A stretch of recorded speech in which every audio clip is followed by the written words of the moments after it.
Welcome to Life in LA, a look at people and places in Lower Arkansas, our LA.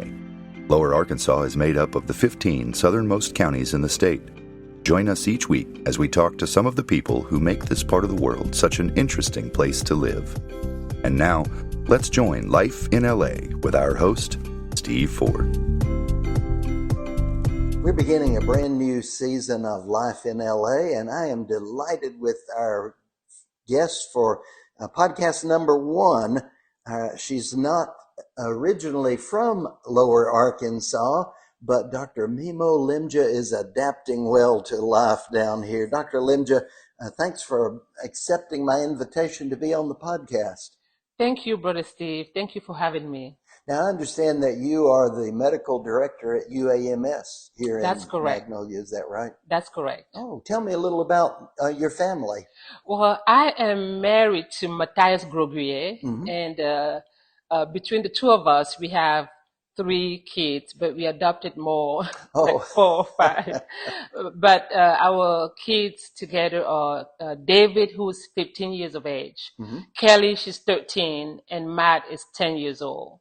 And we live here in Magnolia now. I don't know if Kelly will mind if I say this, but she and I sang a duet here at Central Baptist. I'll always remember that. Oh, yes. She really enjoyed it, and she loves you a lot. Oh, you have great kids. You have great kids. But now, if someone is sitting here and listening to the podcast, they're probably thinking, that doesn't sound like a South Arkansas accent. No, it's not. I was born in Cameroun. Cameroun, in Central Africa. Central Africa. And my husband was born in the Ivory Coast, Côte d'Ivoire, in West Africa. Oh, yeah. So that is quite a distance away from L.A. Yes, it is. How in the world did you ever get to Magnolia? I know. I moved to the United States from Canada, where I was studying because my brother had brought me to Canada, and I ended up going to Minnesota. Minnesota, that's a cold state. Very, very cold.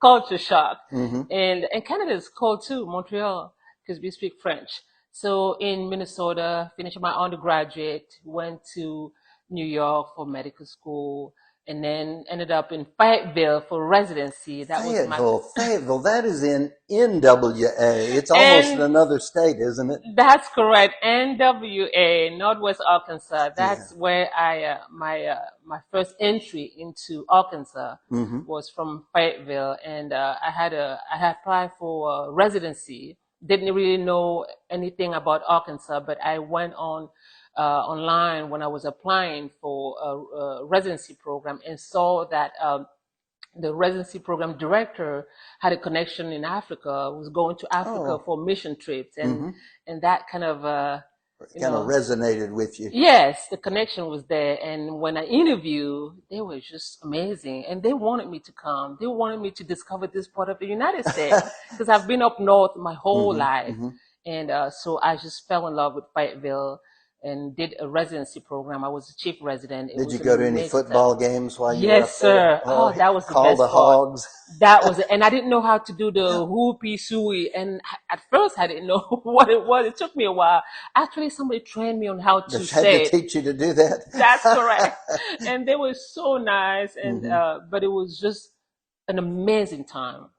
So when I finished my residency, I wanted to go back to New York because before I took on the residency, I had promised a hospital in the Bronx that I was going to come back and practice in inner city of the Bronx. Yes, you would have had a whole different accent to fool with up there. Absolutely. So there was a big need in the HIV community. They couldn't really secure a good doctor to take care of those patients. So they had asked me if I finished the residency outside of New York, would I be willing to come because the job would be waiting for me? So I was like, of course. I really want to help the underserved, and the HIV population is very underserved. So, but when I finished my residency in Fayetteville, I loved the city so much. I wanted to stay. But my program director told me that I'll be needed in Lower Arkansas. Lower Arkansas, down here. So in LA. Yeah. So she managed to get a recruiter to bring me down here, Mr. Philip Wallace, and we're friends right now. We're best of friends. Now you originally went to Camden, isn't that? That's correct. So I went into private practice in Camden. Amazing. I was in a group of 10 doctors, Really? and we were saving lives. Loved it. And I did a full scope of family medicine. I saw patients at the hospital, inpatient medicine, at the clinic, and I delivered babies. Now that will wear you out. You're on call 24/7, aren't you? 24/7. And let me tell you this, one time I will never forget that day. I had just had my baby, and he was about six weeks. And I went to the hospital to deliver a baby, and then the next baby, and next. And at the end of 3 days, I realized I haven't hugged or seen my baby. I haven't seen my own child. My own child. And my husband and my mom were taking care of my child. And that really got to me. And I knew I needed to change. And how do you change? We need more doctors in this area. Oh, yeah. So I started thinking about how do we get doctors in this area? We train doctors.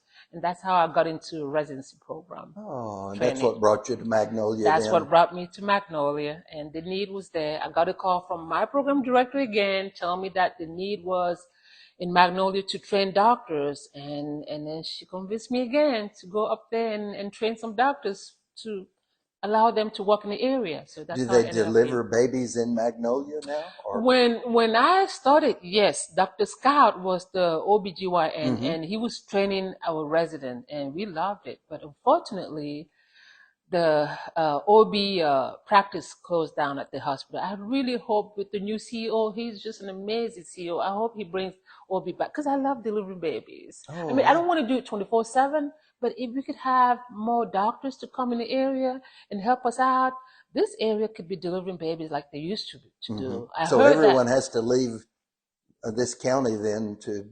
Yes. deliver Right babies. now, when I see a patient at the clinic at UMS who is pregnant, I can't do prenatal care. And Really? I love doing it. I have to send them out to either Camden or El Dorado. There's some patients that cannot afford to travel that far That adds for cost prenatal to it. care.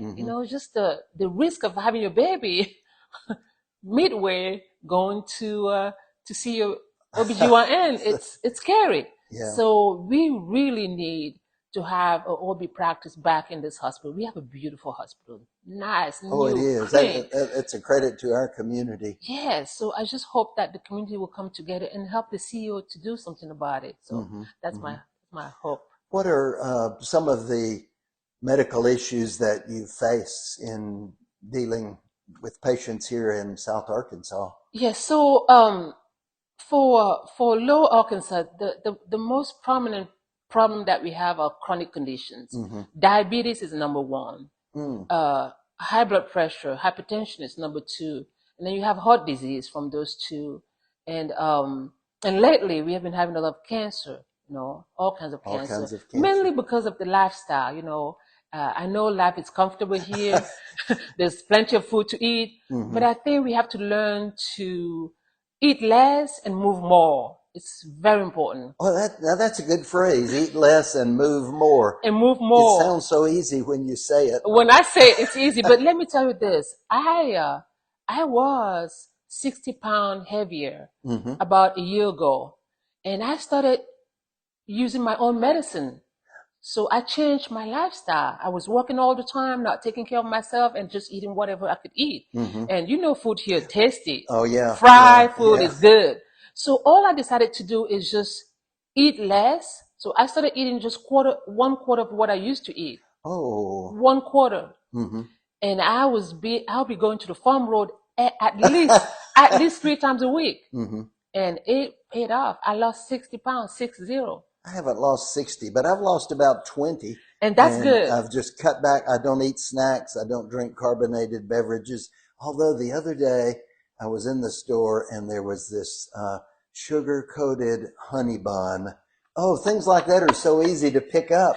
It is. 700 calories. I know. But if you eat less of that, then it's okay. I don't want to deprive you from the goodness of this, this I've planet. tried to cut out snacks. Yes. And cut out carbonated Sweets. beverages, and that's helped me a lot. And I It guess will help. that helps with diabetes also if you're Absolutely. Just a little bit of change in your lifestyle could prolong your life for 10, 20 more years. So yes, How many more diabetes. episodes could I do of Life in LA if I had? Oh, I will come back anytime to talk about any chronic disease you want us to talk about, because Okay. I'm really passionate about it. And another passion of mine lately that I really want you to help me get the word out is this epidemic called opioid use disorder.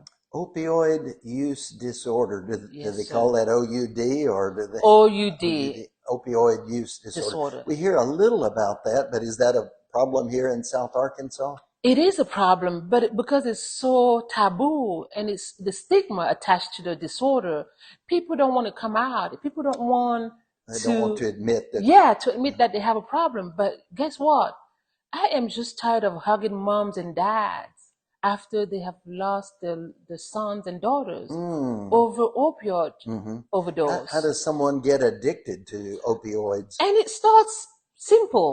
You have a broken bone, or you just had a baby, a childbirth, or you just have a tooth that's aching. You go see your PCP, your primary care physician, and just like any good doctor, they want to make the patient feel good. So they prescribe opioid, usually hydrocodone or oxycodone, maybe 5 or oxycodone 10. And then you, as a good patient, you go home, you take your medicine as written. But then you feel good after taking it. But then you feel bad when you don't take it. You go back to your doctor, you ask for more. And a good doctor will prescribe more, and then more, and then more. And then soon they realize, well, I think we have a problem here.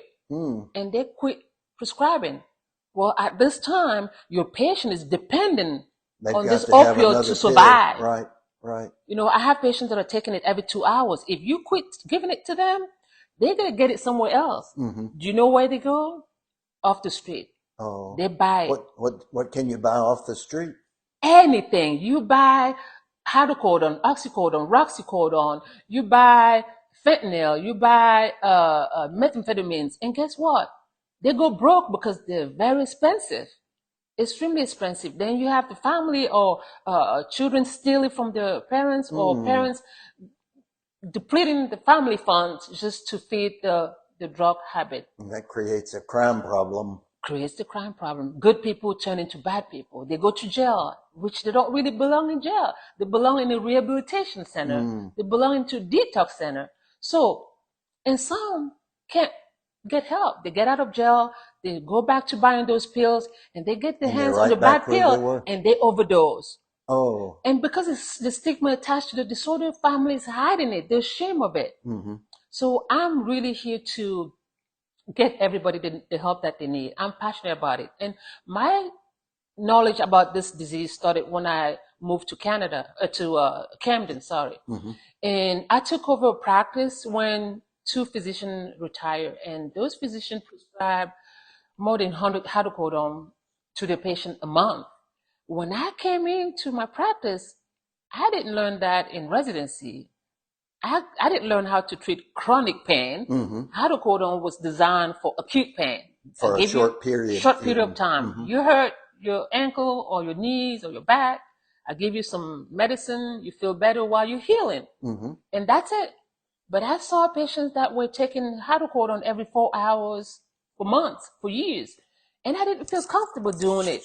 And the resentment came in with patients not wanted to see me because I was not prescribing the medicine they wanted. And I thought, well, what can I do to help? I started educating myself on drug opioid addiction. I went to all CMEs that you could offer out there. I went to all of them. I was reading any book on opioid use disorder. I called psychiatrists. I had actually a good psychiatric friend, Dr. Conley. She educated me a lot on this disorder, and she was already treating patients with opioid use disorder, and she took me in and showed me exactly how to do it. And she was using all kinds of medication, but one that really resonated with me was the Suboxone. So there is hope for those who are just sick and tired of being sick, of taking the opioid. What was the medication you said? It's called Suboxone. It's a pill. It comes in forms of pills or scripts or films.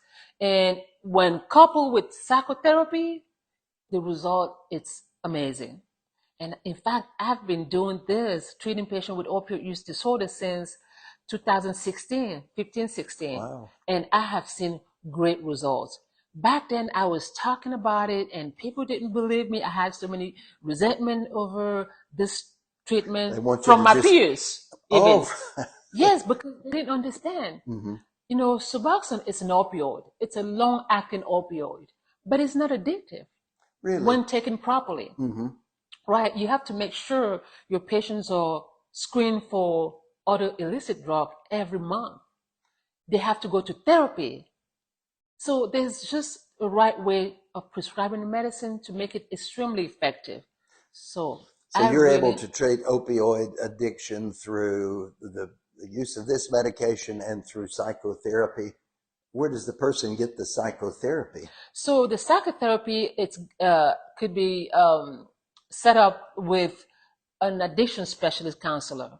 So a therapist that went and got an extra learning on how to counsel a patient that's dealing with opioid addiction. And when I see my patients and I prescribe Suboxone, I will pair them up with a counselor or a therapist, and the visit could be done virtually, so they don't actually have to be in a center or in a room or in an office with a therapist, because it could be done virtually. I prefer that, you know, they do it face to face. But if they can, if telemedicine, telehealth visit, it's as good as any visit. Oh, so the patient has to realize, I need help with this addiction. Absolutely. Yeah. Or if you know of somebody who needs help, you could tell them to call me. And also, the good thing about this disease right now is everybody's aware of it. And so there was a grant that was out there, and a really good friend called Chris Dixie and a judge called Judge French, they approached me and wanted me to apply for that grant. And I applied for it and got it. Oh, you got the grant. So right now, I'm able to provide the medicine to anyone who needs it, free of charge. Oh. If your insurance does not cover it, we pay for it.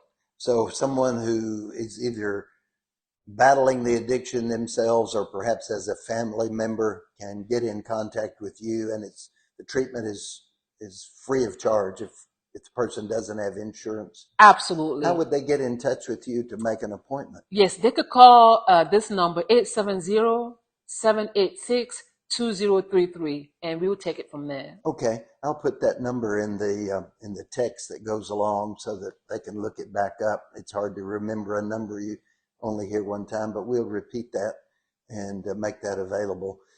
If someone goes to their doctor for pain treatment initially, what should they know about taking these opioids to avoid becoming addicted to them? So they have to know that those opioids are very addictive. And if your doctor prescribes an opioid, you have to take it the way it's prescribed. If you find yourself needing more, you got to sit down with your doctor and find other ways of treating your pain. Because hydrocodone, oxycodone, or all the short-acting opioids are not to be used long-term. Right. So if you have an ankle or a knee that's bothering you, and you have taken the opioid that was prescribed by your doctor for about maybe 2 or 3 weeks, and it's still not helping, then you have to maybe see your doctor to find other alternatives, like maybe going to see a specialist. Maybe you need to fix your knees. Maybe you need to do some therapy. But taking more opioid is not the solution. That's not the long-term solution. That's correct. It will lead to dependency. And then eventually. Well, that's wonderful that you can offer this help then and be able to help your patients with that. Speaking of patients, how do you find the patients in Lower Arkansas here? Do you Well, you advertise and you make sure people know you're here. And I am available to see anyone if they want to see me. Are the people in South Arkansas different than others that you've dealt with? Yes, they are. They are. Although I've never practiced in Africa, you know, all my medical education and practice has been in the United States. But when I go home, and I go often, I am always welcome with a list of patients to see. And the disease range from malaria to dengue fever. You know it. Right, You have lived in Africa yellow before. fever, all of the. So I learned to take care of those, which is completely different from taking care of a diabetic patient in Lower Arkansas and taking care of somebody who has a heart disease. Do you get back home to Cameroun often? I try to for my mental health. Oh, I try to for your mental health? Yes, because my kids are American. They are from Lower Arkansas. They live, they breathe, they smell like folks here. But although I've not been in Africa for more than 20 years, I think my heart is still up there. Oh, So anyone who's lived in Africa leaves a portion of their heart there. I'm telling you, hard to describe, I spend more time in Canada and the United States more than I spend in Africa. But there's just something about Africa that I cannot shake out of me. It's just just those few 16, 17 years that I spent there shaped me to the person that I am today, and God had a lot to do with it too.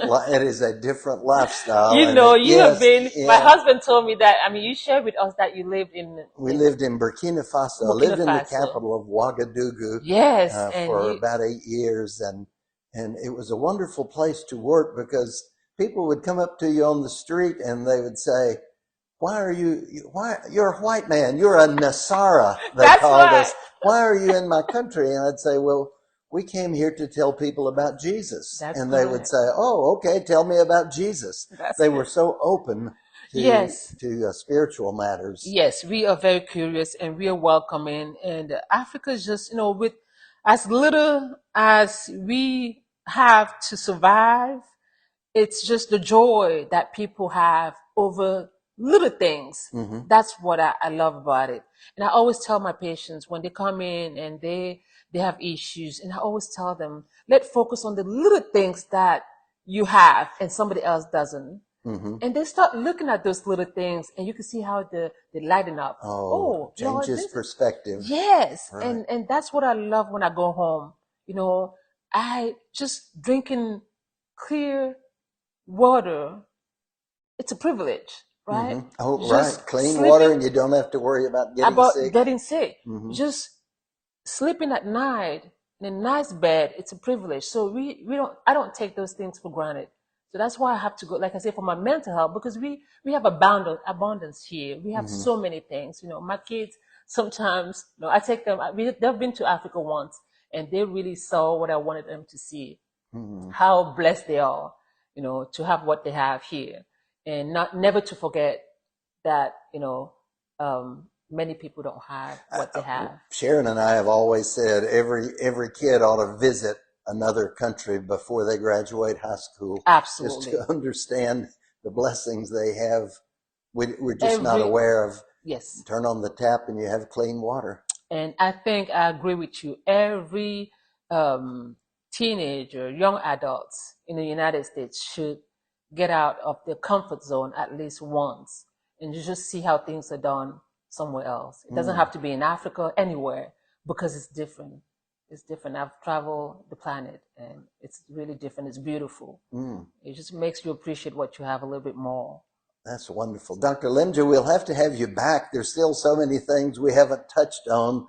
Maybe we'll schedule a follow-up in the next few weeks or months. Absolutely. You let me know when. I'm sorry it took me so long to I did some arm twisting. I finally got you on the microphone, and I'm glad for that. Oh, thank you for having me. It's such a pleasure. And also just want to add on that the reason why we came to this church was because we met you for the first time when David had signed up for Upward. He was about 11.